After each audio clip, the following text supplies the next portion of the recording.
如果您经常抽烟或者是烹饪，以及长期暴露在空污的环境中，真的要特别注意了，因为很有可能您就是肺癌的高危险群。要如何知道自己有没有肺癌？最好做像这样的一个低剂量的电脑断层检查，就能够早期发现。做检查的时候，我们等一下会有口令，会请你吸气、闭住气。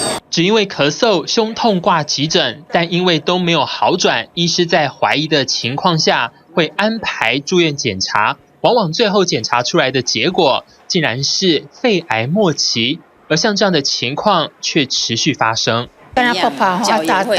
看着自己的手破皮成这副模样，让阿嬷只能坚强继续吃标靶药物与病魔奋战。今年80岁的她，因为本身就是膝肝带原者，5年前被确诊为肝癌，治疗时发现癌细胞转移到肺，一下子2种癌出现在自己身上。阿嬷尽管无奈，但为了家人，仍然勇敢面对，积极治疗。即马做那人较艰苦啦，较无看法，手就是拢剥皮啊。阿嬷依旧维持身心愉快，家人是支持她的后盾。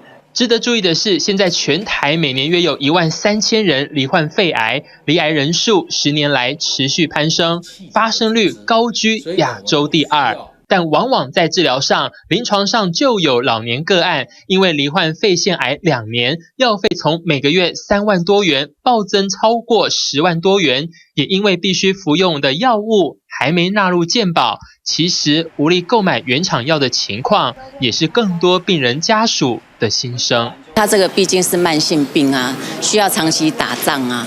所以希望健保能够再多优惠一些，而且是有更新的药，副作用不要这么大的。药贵，这是无可厚非的事情，最好就是能够又便宜又好用。你是要家破还是要人亡，还是要家破人亡？所以尽量让病人付得起，这才是王道。所以要不然就是降价，要不然就是共同负担。医师不讳言，肺癌早期无症状，多数患者确诊时已经是末期，根本无法开刀切除肿瘤。虽然药物有一定的治疗成效，但是想要长期存活很难。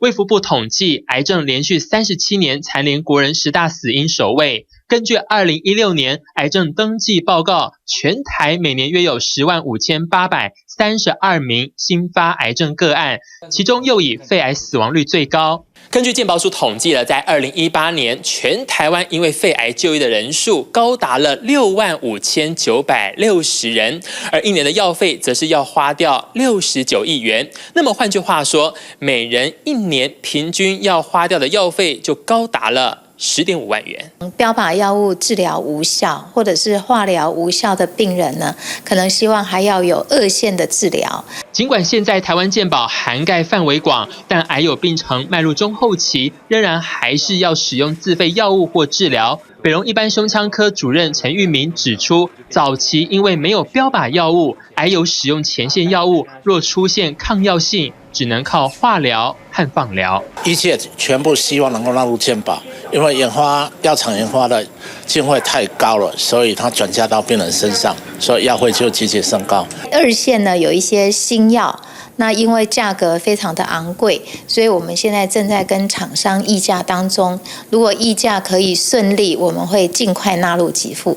治疗癌症药物，如果癌友负担不起正规疗法，有部分会听信偏方，甚至有人会选择放弃治疗。更多癌友期盼，若药物一开始有健保，或许癌友们就能早点获得治疗，延长生命。TVBS 新闻陈如环、蒋志伟台北采访报道。网上看新闻，请下载 TVBS App 或直接按订阅 TVBS 新闻频道。